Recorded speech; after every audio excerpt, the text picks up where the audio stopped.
This little video is about the development of the bass sound in a big band from 2 in a bar sousaphone to 4 in a bar with a string bass. And it's taken from, the reading I'm going to make is taken from Jazz Style in Kansas City and the Southwest by a fellow called Ross Russell, and this is a very thorough book. Anything you could possibly want to know about it. And the Southwest to Americans is what we would call the centre of America. If you look on the map and see Kansas City to us is in the middle of America. And Kansas City is the place where it developed its own jazz style, culminating in the Count Basie Band with Lester Young and eventually Charlie Parker. But this particular bit is about the development of the bass.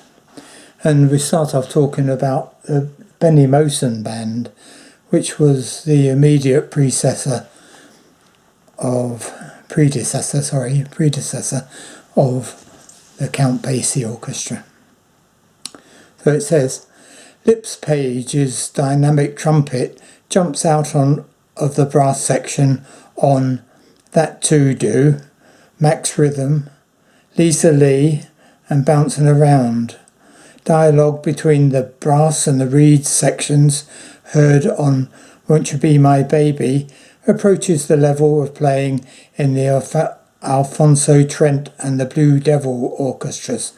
The Blue Devils were being the most famous of the orchestras around Kansas City, and where all the main people in the Count Basie Orchestra sprung from. The reeds have a full luminous sound behind Rushing. That's the singer Rushing, I've forgotten his name.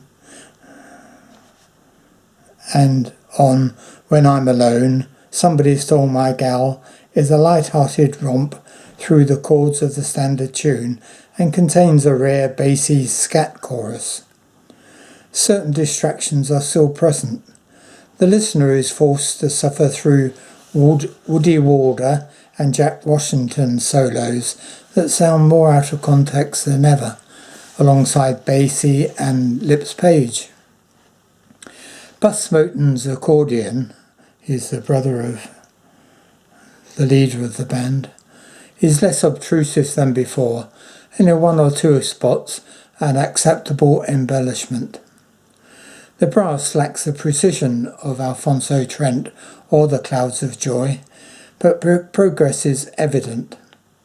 The reeds have a vibrant and gossamer sound indeed, and when Washington plays as the section man, the reeds are solidly based. As is evident, Moten has turned his attention once again to the possibilities of the riff. Somebody Stole My Gal is rephrased as a riff figure.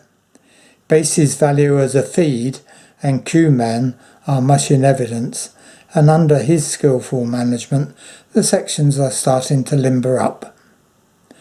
Rapid-fire interchanges between the brass and the reed are heard on New Moten's Stomp, the band's ace in the hole for battles of bands.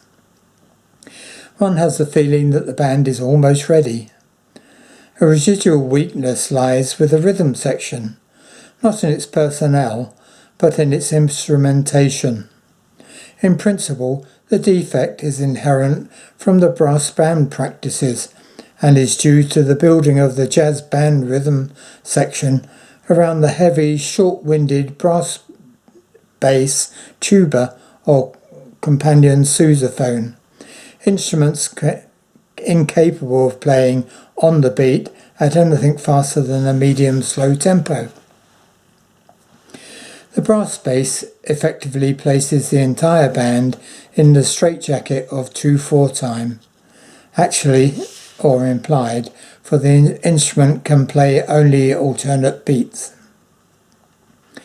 One last hurdle remained, and that was taken in the winter of 1931, when Walter Paige joined the Bennie Moten Orchestra.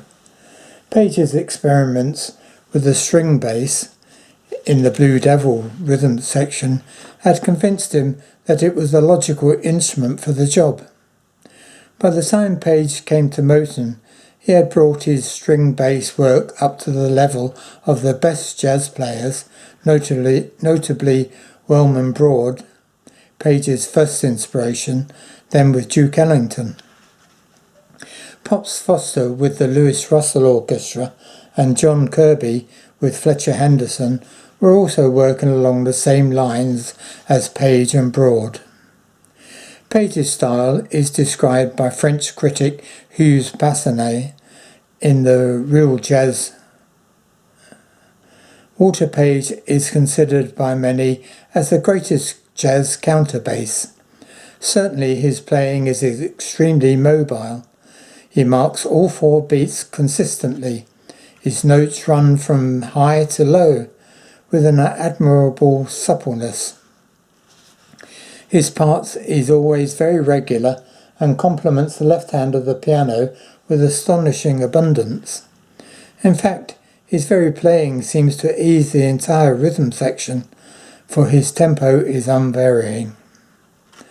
Walter Paige's importance to the Moten story, and later the Count Basie story, requires a paragraph or two of personal background.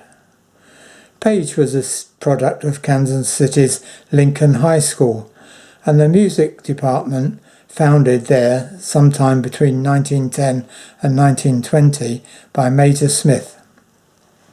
The brass bands that represented the Lincoln High at athletic contests and appeared in Kansas City parades were modelled on the military band with which Major Smith had been associated in the service. Walter Paige had begun as a bass drummer and a bass horn player, switching to string bass at Major Smith's suggestion.